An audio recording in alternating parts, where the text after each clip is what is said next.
The following is a production of DallasCowboys.com and the Dallas Cowboys Football Club. How about them Cowboys? Yeah! Go Cowboys! This is Talkin Cowboys.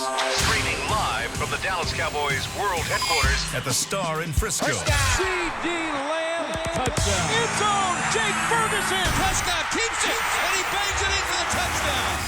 And now your hosts, Isaiah Stanback, Patrik Walker, Josh Rodriguez, and Kyle Youmans.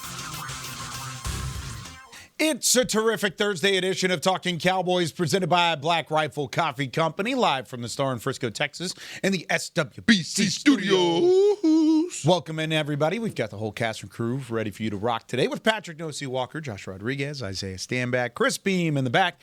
I'm Kyle Youmans. Glad you're with us. Today we preview the Cowboys defense versus Justin Herbert and the Chargers offense. You know what else we do today? What is that? It's a throw your leg up Thursday. Go ahead and throw it up there. Let's go, No-C. I'm not throwing it. Y'all, you're throwing it up there, sir. It's a lab. You Gotta see him. Throw it. Throw it. Look how high he got his leg up there. Wow. He's got the gammas on. Did it come in a little briefcase thing? No, mine didn't because Wow. I'm not the plug, Dakota. Dakota Rain. Prescott. Those are icy, though. Those are sweet. Those are pretty cool. They were a gift, probably, right? Gift.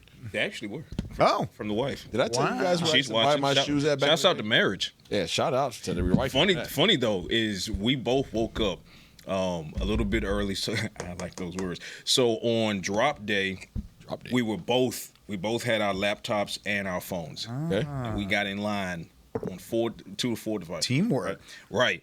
And it made us wait in line for like 30 minutes before we could see if either of us won.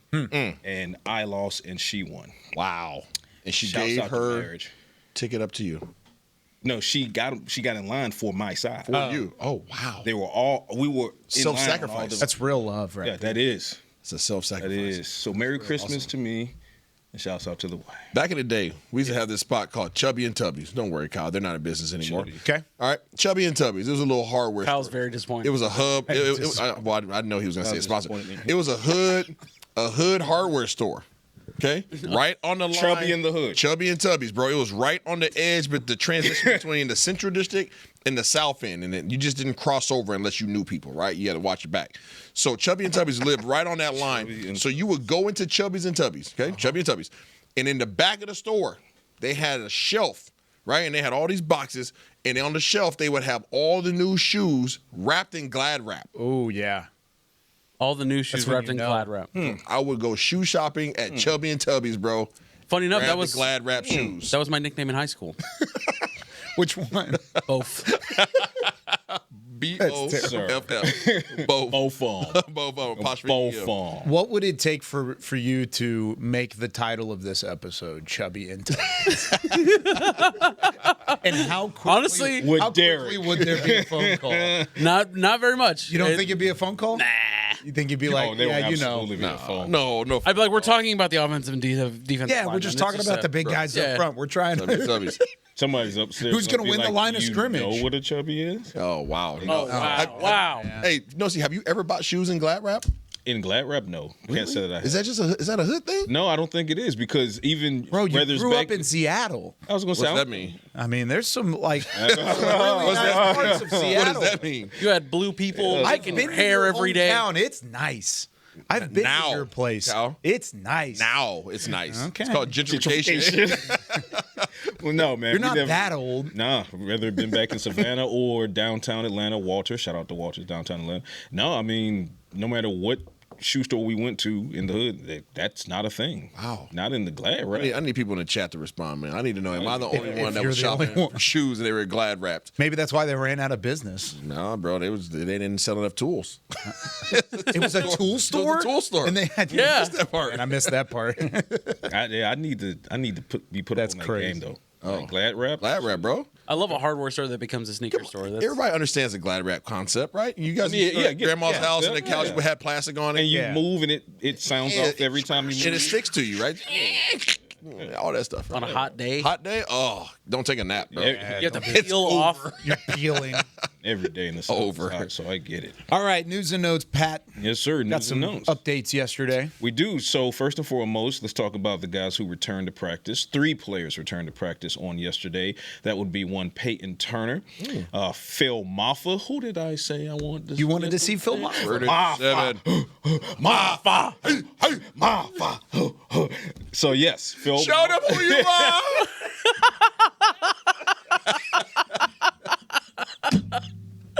Yeah. So Phil Maffa returned to the practice field yesterday alongside Peyton Turner, as well as Josh Butler. And none of those guys have taken the practice field since the regular season began. Obviously, Josh Butler has been recovering from his devastating knee injury suffered last November. So he started the training camp on PUP. Started the season on PUP, so this is huge for him to try to get his way back to the field before the regular season concludes. Kyle has a question. I have a question.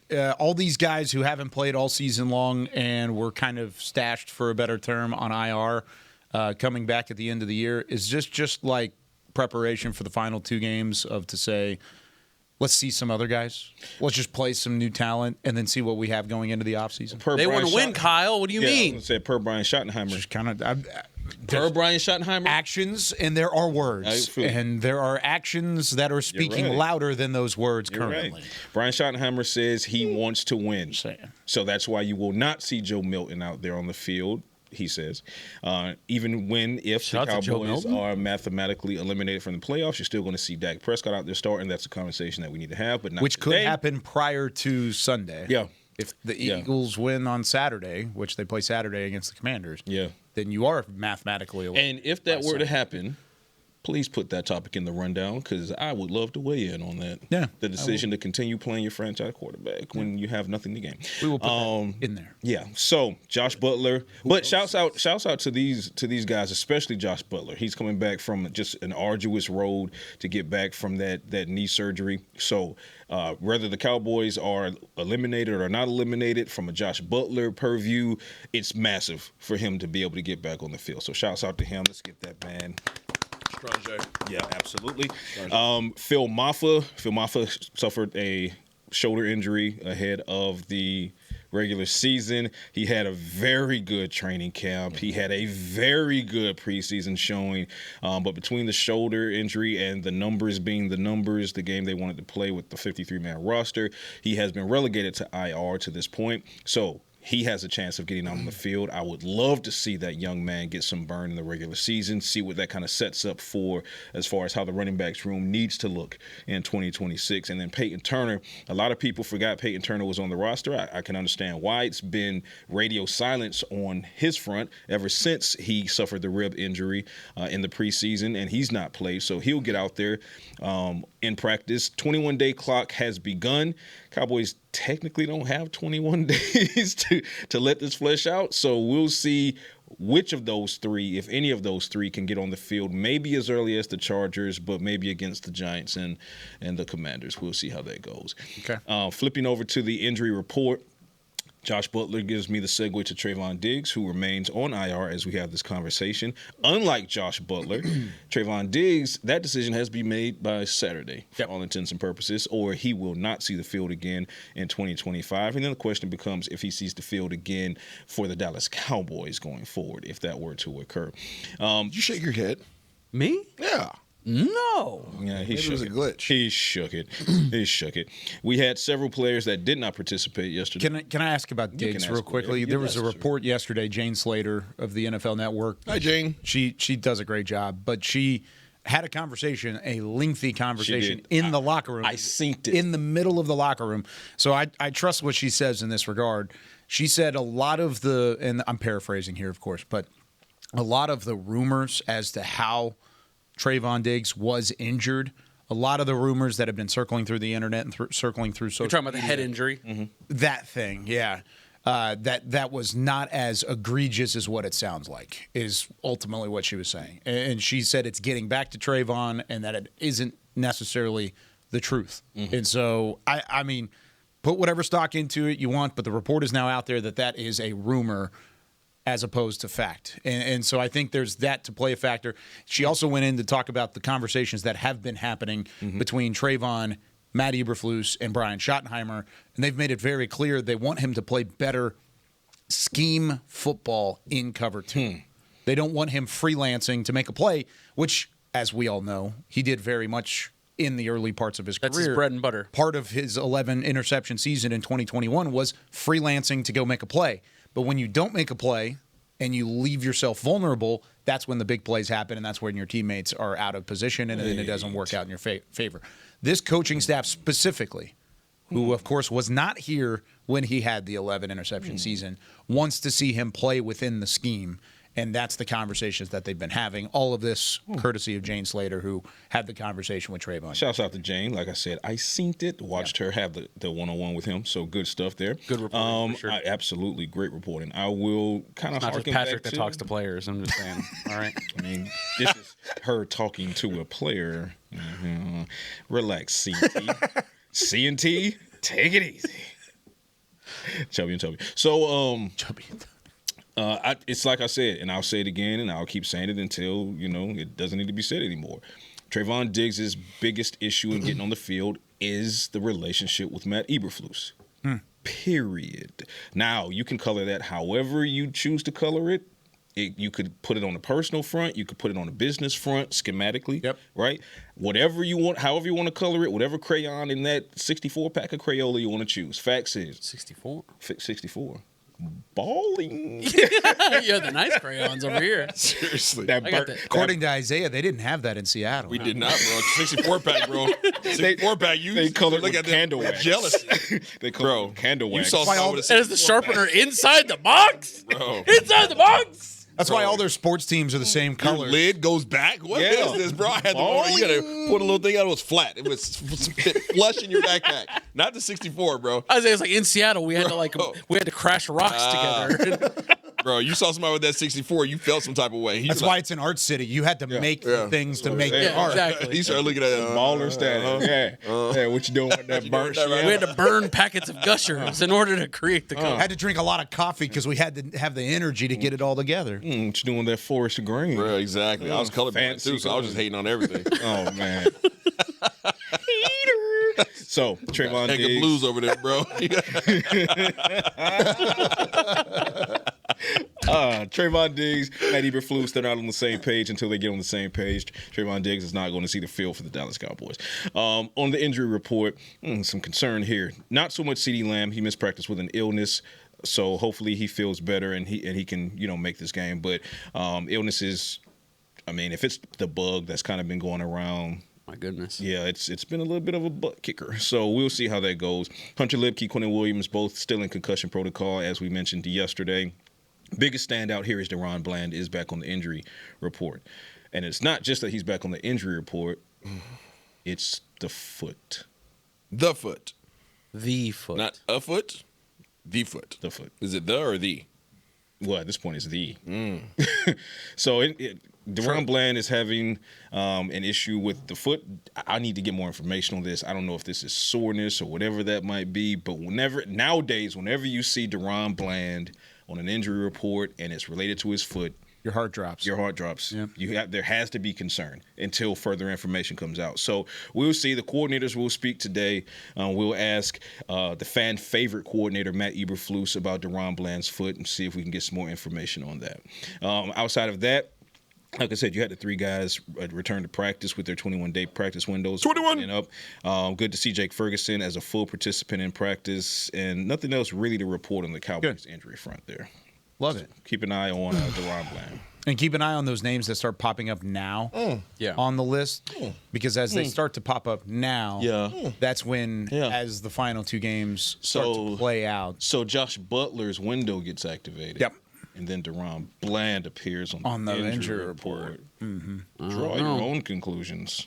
Just saying. With whatever. I blame Isaiah for the Deron Bland news. Why is that? He was bringing up Rex Ryan the other day, and all of a sudden everyone's foots are going missing. I'm just saying. We're doing that, huh? That was off the air. Oh. You just brought it on the air.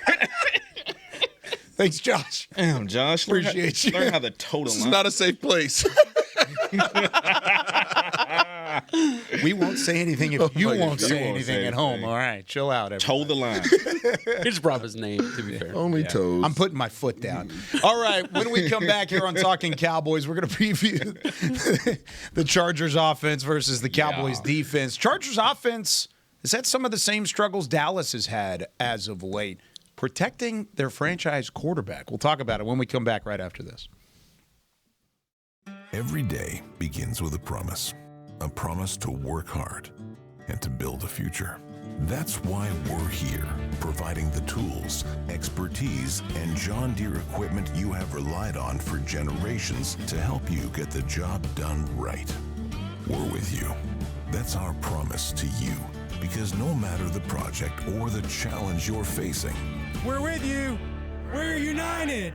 Cowboys fans, we've got big news. Black Rifle Energy is now available at Texas 7-Eleven stores. And for a limited time, you can score 2 cans for just $6 at participating locations. These cans pack a serious punch, 200 milligrams of caffeine, veteran-crafted flavor, and the clean energy you need to power through those long days. So the next time you roll into your neighborhood 7-Eleven here in Texas, grab that 2 for $6 Black Rifle Energy deal and fuel up the American way. Black Rifle Coffee, America's coffee. How's it going? You see that Cowboys game? Oh, I watched. Been seeing some good things. Totally.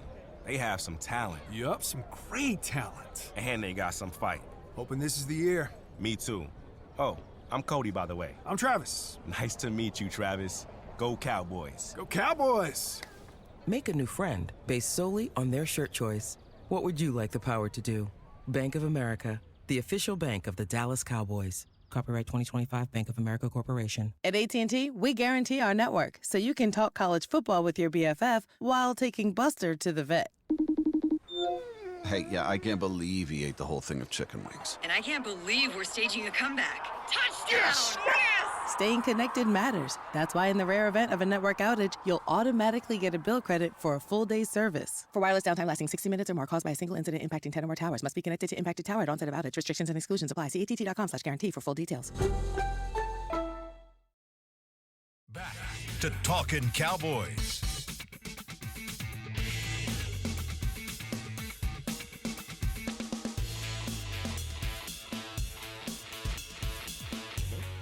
Back here on Talking Cowboys, presented by Black Rifle Coffee Company, the official coffee of the Dallas Cowboys. Wear your Cowboys gear to a Black Rifle Coffee location on game days and get 10% off your entire order. That definitely counts. Discount. That counts. That counts. That counts. Yes.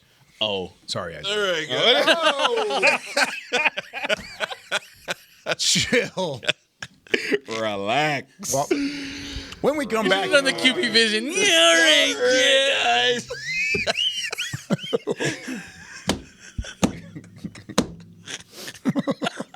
Your official Cowboys underwear. There used to be a sponsor like that.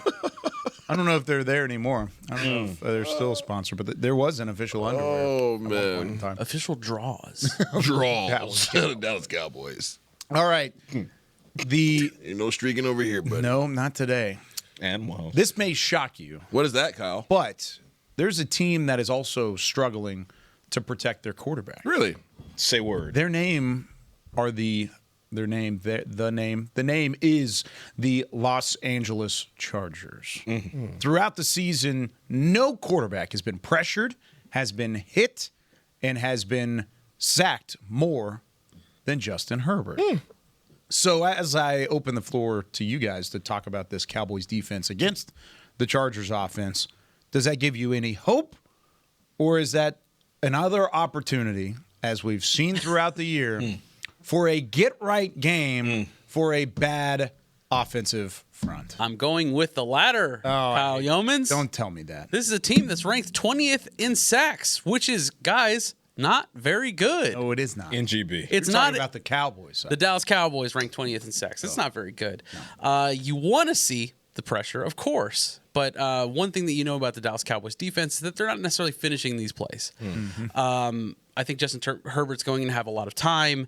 And on top of that, he already has 400 yards on the ground, a 6-yard average. And, looking at the running backs that they have very physical guys. If you look at Kamani Vidal, who has 4.2 yards per average. per carry average, but I'm also looking at Omarion Hampton, who I was really interested in the last draft. Yeah, buddy. He's a monster, and he missed an early part of the season due to injury, but he's back, and he's at a 4.6 yards per carry average at the moment, which, guys, I believe that's pretty good for a guy that spells in, but maybe that's just me. And then not to mention, you also have a receiving core that is able to hurt you in a big way. Keenan Allen, of course, you guys know he's a savvy vet, but I wouldn't sleep on any route that they give him, and he's not necessarily an explosive receiver. He's not explosive downfield. He's not known for his yak ability, but he will absolutely feast on you between 10 and 19 yards. That's where he lives. He loves it there, man. And if you don't have Deron Bland, possibly, I mean, that's who I would want on Keenan Allen all game, and you might not get that. But also you got Quentin Johnson, who is, if he is catching the ball, he's a prototype. He does everything for them. He's been better at that this year. Yeah, absolutely, which is what he's doing right now. Lad McConkey, who was, I'd argue, serviceable this year. He's explosive, but he's certainly not like the focal point of their offense right now. But it's a really solid 3 wide receiver team that they have currently. I think this is a get-right game for them on all accounts. I don't think it's. I don't know, man. On one front, you want to look at the numbers in that direction, and you say, oh, well, their offensive line is trash, which is true. It is. Well, they don't have Rashawn Slater. Yeah. They've got a couple guys out. Right, so as it stands. It's been a revolving door, and the current offensive line has not been good. You would consider them trash? At the moment. In all regards, or just no? One? Okay, just that. As is right now. Just checking the offensive line. No, I'm saying you're just double passing and running. No, okay. not in both capacities. Okay, that's in pass pro. You can't really apply the term trash. I can in that one lane. In that one category. In that one lane. When they change lanes, then they get better. They get better. They're not trash in like he pointed out. They're not trash when it comes to the rushing attack. They are trash when it comes to pass pro. But to Josh's point, it doesn't matter to me. It doesn't matter that they're trash in pass pro because the Cowboys can't get to the quarterback. They can't get to the quarterback. They can't get to the quarterback, which means... Wait, hey, can they get to the quarterback? No, which means that in all likelihood, they might make this offensive line for the Chargers look serviceable in pass pro when it's really not serviceable in pass pro. So we'll see how that goes because who's going to jump out and be that guy that tries to get, 3 sacks this game? Because they'll be there. The availability to sack Justin Herbert 4 times, I'll say 4 times will be there, but can the Cowboys do it? The ability to pressure him 20 times on 40 dropbacks, if they were to drop back 40 times, will be there. But who will be able to do it? That's the question. I'm not worried about the interior if Quinnen Williams plays. We don't know if he'll clear the protocol. But if Quinnen Williams doesn't play, then you're worried about it all. Right. Then you look at what they do in the rushing attack. Like we said, they are good in the rushing attack. And Omarion Hampton is back, and he's averaging almost 5 yards a carry. If Quinnen Williams is not in the middle to help you out. So now we're having questions about can the pass rush beat their poor pass protection, and can a Quinnen Williams-less defensive interior stop a very good rushing attack? It doesn't. Yeah, that math's not mathing for the Cowboys. I believe, and actually I take this back. I know that this is the largest offense that the Dallas Cowboys are going to face and have faced all year long. You're talking about physically imposing. Physically imposing. Okay. And that is how Harbaugh builds his team. This is the all get off the bus. Bro, this is Space Jam Monstars getting off the bus. Bro. Like, seriously, these guys are ginormous across their front.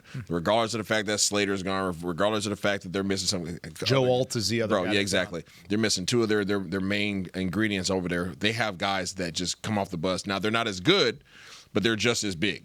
And that's how they facilitate their offense. They just literally are just, we're bigger than you.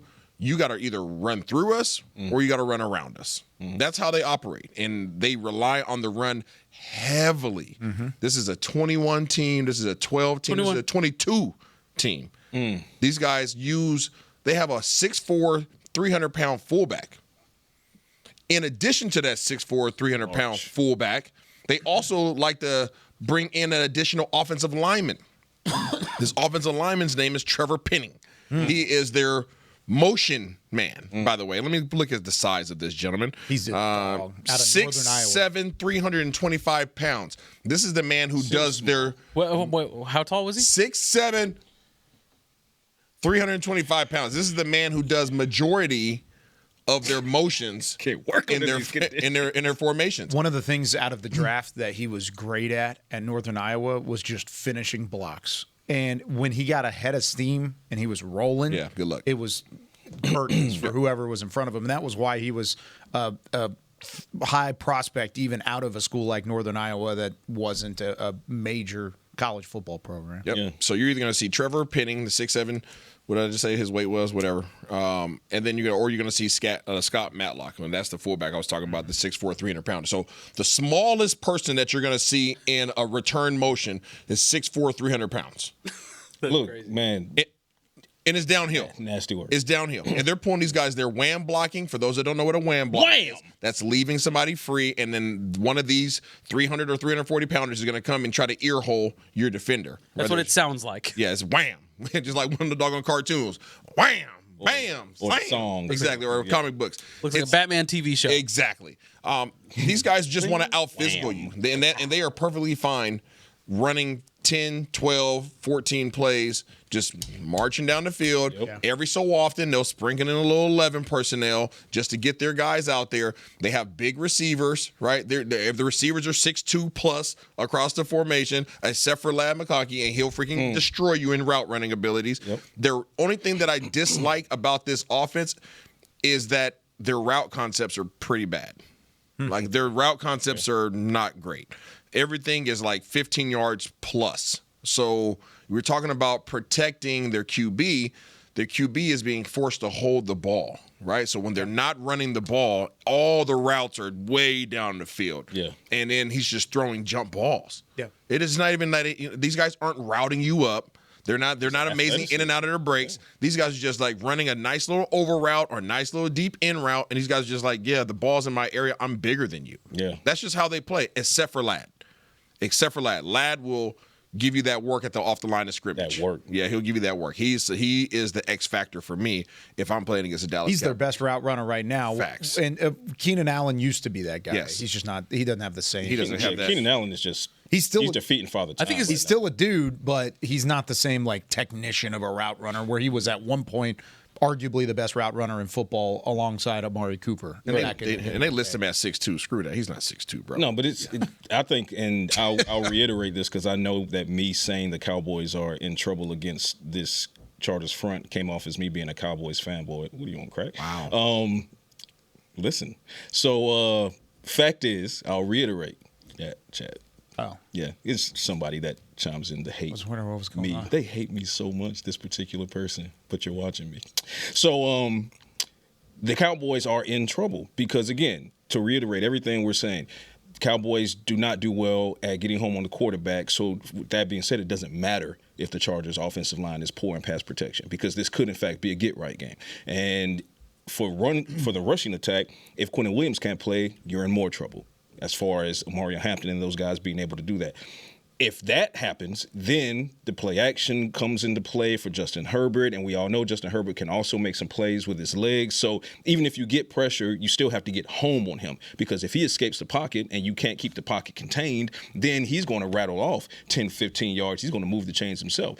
But you also have to consider that he keeps his eyes downfield. So if he breaks pocket, he breaks contain, then you as a defensive back, as a linebacker, you have to consider crashing down. Mm-hmm. But then if you crash down, Isaiah just told you what he's going to do. He's going to throw the ball up there. Yep. Outside of McConkey, they're not routing you up. He's going to throw the ball, and their guys are going to be tasked with out-athleticizing your guys. New word just created that. Go with it. I like that. Yeah. So there we go. Cowboys are going to have to figure some things out. And Bland's injury is afoot if you had tuned in earlier.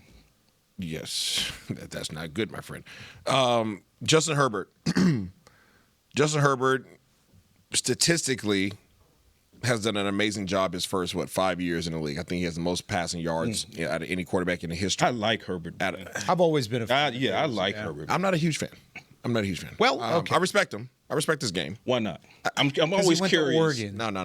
Regardless of that, I'm not that picky. I'm always curious for those that have I've always a liked gripe with Justin. I don't have a gripe with him. I'm just sounds like you have a gripe. No, not at all. It's just his game. His game just doesn't impress me. His game just doesn't impress me. Now, I think mainly because of. Maybe it's because of the style of the receivers. I'm not holding that against him. I'm just saying he hasn't had to be as accurate as other quarterbacks. I'll put it that way. And that's not fair to hold against him. Yeah. But I think because of the bigger receivers that he has, a lot of times it's kind of just like put it up there and let me come down with it. That's not taking anything away. I just am not highly impressed. His stats say otherwise. His stats say he's the best in the first 5 years ever. So I have to give that respect. I'm just talking about just the eye test, right? When I turn on the film and not greatly impressed by it. But he doesn't right now what he's struggling with, and you guys are talking about being able to get pressure on him and how this offensive line is not doing great. Half of that is his responsibility. Yeah, pocket presence. Like his pocket presence is not great. Yep. His you saw it against the Eagles. Yeah, his vision is not great. His ability to diagnose the blitz is not great. When you cut on the KC film and the Eagles film, these guys are bringing outside the box pressures, and he's for whatever reason is delayed at identifying it. Yeah, and so I don't put all the responsibility on this offensive line. I don't think this O-line is as bad as you guys are making it sound, even though they're missing a couple of their starters, their big-time investments. They're not as good as they were, obviously. They got 2 first-rounders that are out. However, this pressure is coming off the edge. These are guys that are unidentified, unblocked gentlemen coming off the edge that the quarterback is responsible for, right? And sometimes you can't block everybody. Sometimes it's a quarterback's job to say, hey, that man right there is coming. We're running a hot route, or I got to get the ball out of my hands, or I have to move myself in the pocket in a way that would give me just a half-second time that I need to get the ball off so that I don't get hit and take a sack. So, yes, this offensive line is not as good as they were, but no, they're not as bad as you think they are. They're just bringing pressure off the edge that he is responsible for, and teams keep doing it because they're saying, for whatever reason, he's not identifying it, and he continues to have problems with it. So I'm hoping that Dallas is able to acknowledge that as well when they turn the film on and say, hey, whenever we bring fire zone blitzes, he's struggling with that. How about we continue doing that? Yeah. I think you've got it pegged all the way down to the fact that his pocket presence, it's interesting because I think as a passer, he's got it all figured out.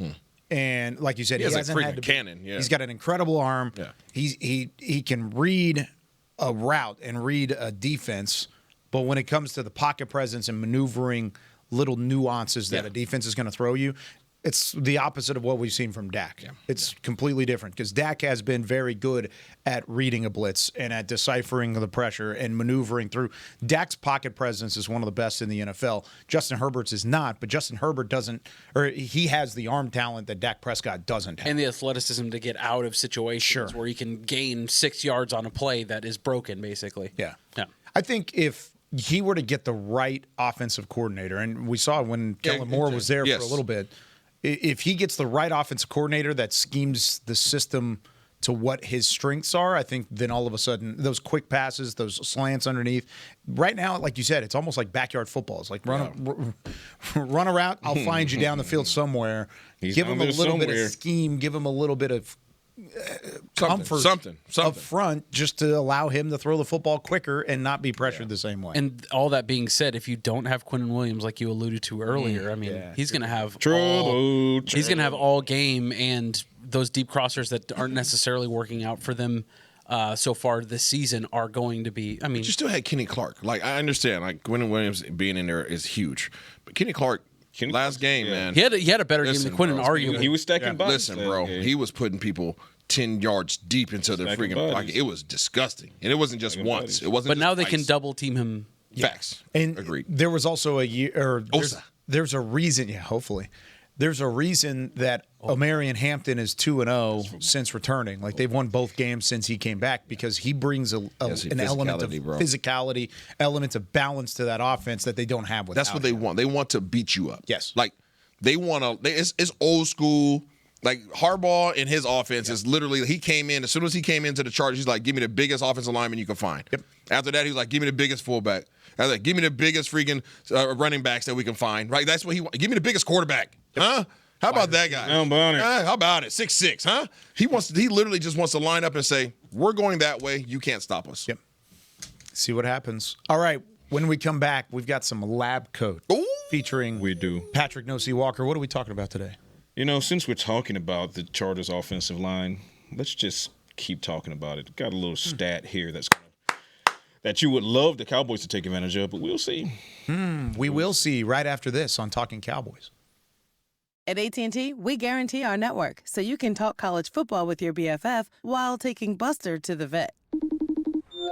Hey, yeah, I can't believe he ate the whole thing of chicken wings. And I can't believe we're staging a comeback. Touchdown! Yes! Staying connected matters. That's why in the rare event of a network outage, you'll automatically get a bill credit for a full day's service. For wireless downtime lasting 60 minutes or more caused by a single incident impacting 10 or more towers, must be connected to impacted tower at onset of outage. Restrictions and exclusions apply. See att.com/guarantee for full details.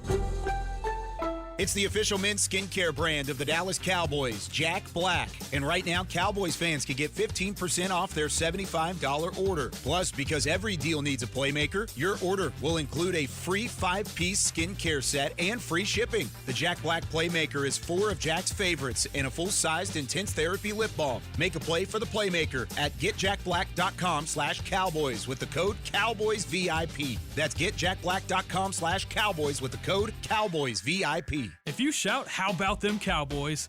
you have that undeniable passion that's the heart of Cowboys Nation. And if you like to drink Dr. Pepper, you love the unique blend of its 23 flavors.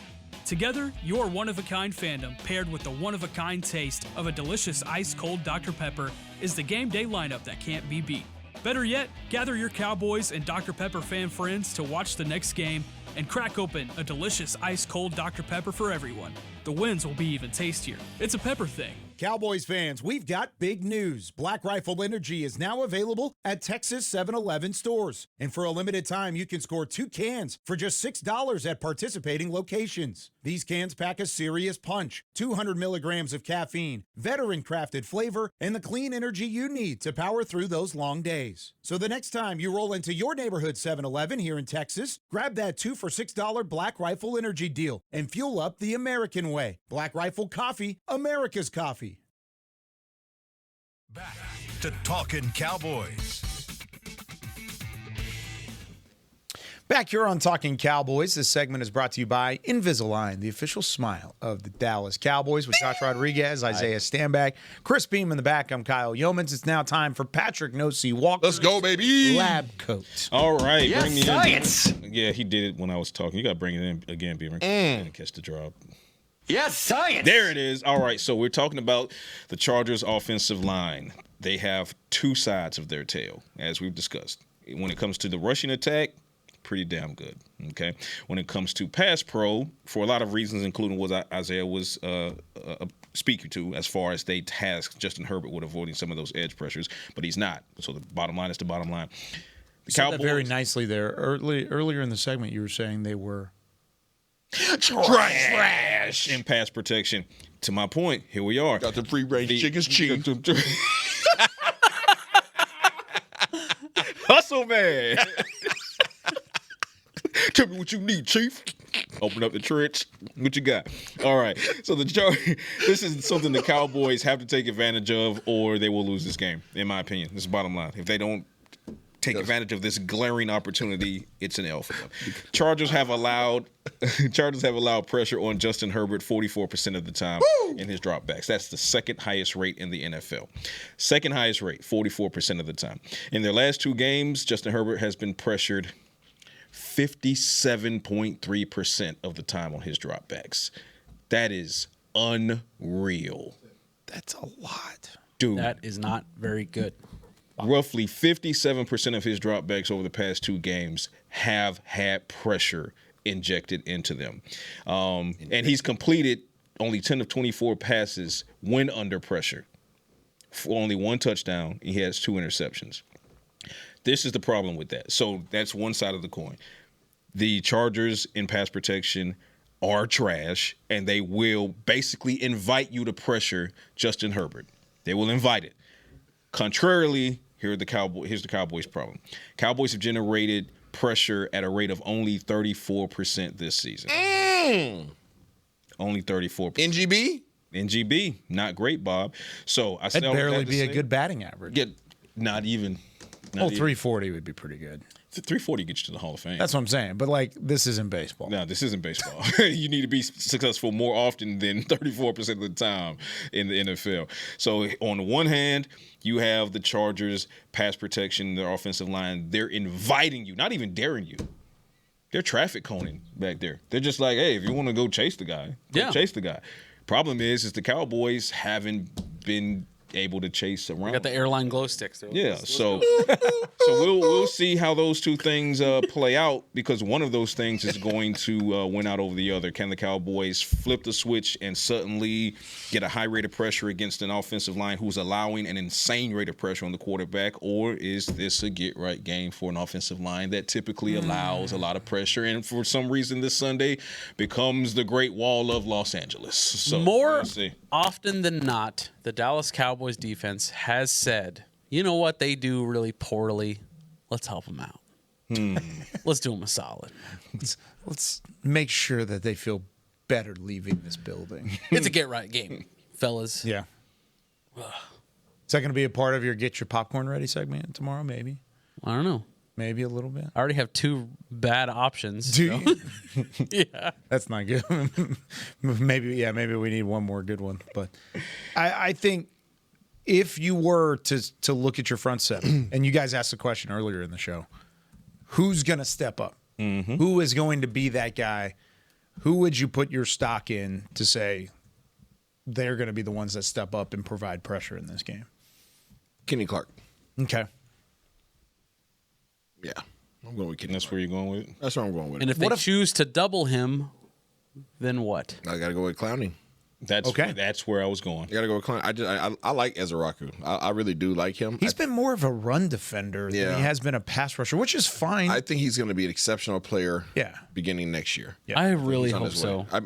Because I keep hearing it. I keep hearing how sound he is, and he needs offseason put on some weight. Yeah, because especially against this offensive line, the results are not there for me. He's right almost now. playing like a DeMarcus Lawrence role, where like there's there's like a little bit of a pass rush every once in a while, but for the most part, he's setting the edge and he is sticking. You know what? I have a theory about that. You know what would be better? DeMarcus Lawrence.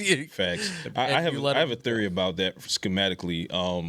And rest well, Marshawn. You are missed, brother. But Marshawn was to be in the DeMarcus Lawrence mode. Yes. And when we bigger body. and when we lost Marshawn, God, that's still tough. I'm here. When we lost Marshawn, I think Eberflus looked for someone to fill the DeMarcus Lawrence role. And I think now, because if you look at it, as Raku, he was starting to come on as a pass rusher.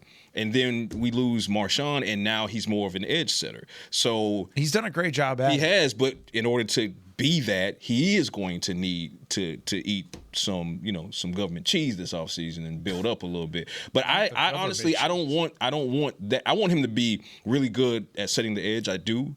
But I think that his ceiling is much higher as a pass rusher, which is what should be facilitated for him.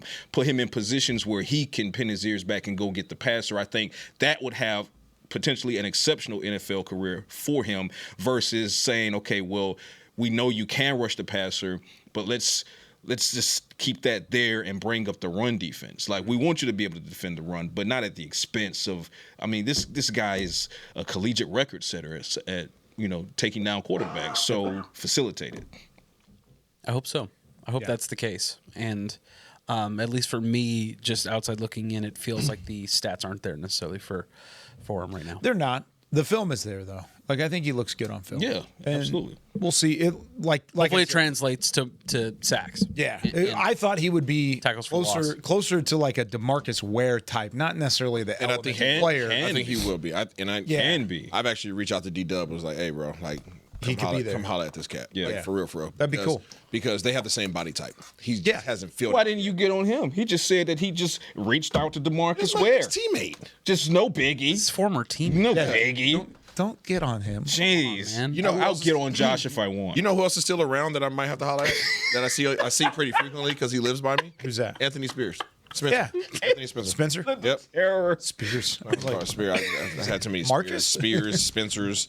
All right. Yeah. That's going to do it for us here on Talking Cowboys. I appreciate you trying to make this football team better, Isaiah, by texting your resources. That's using your resources. When you see it, you see guys and you're facts. You look like a guy I played with. You know what I mean? And like, I'm not saying that you could be that player or you will be that player, or you will exceed that player, but if you guys have the same like physical attributes, and that person's still local, why not? Yeah. My question is, which DeMarcus is Donovan? Ooh. Is he DeMarcus Ware or is he DeMarcus Lawrence? I think right now, he's playing like DeMarcus Lawrence, but he's they need to put him in the DeMarcus Ware lane. But right now they do have him in the DeMarcus Lawrence where, that was a bar. Thank you. Ooh, that's good. That's how we're going to end today's show here on Talking Cowboys. It's good. When we come back tomorrow, it's going to be a say it with your chest Friday. Can't wait. We're going to preview the matchup. Only got a couple of these left. It's going to be exciting. We're going to be ready to go. Show you who we are. And that's what we're going to do. We're going to show you who we are. Awesome. For Patrik O.C. Walker, Josh Rodriguez, Isaiah Stanback, and Chris Beam in the back. I'm Kyle Youmans. We'll see you tomorrow with more Talking Cowboys. This has been a production of DallasCowboys.com and the Dallas Cowboys Football Club. How about this,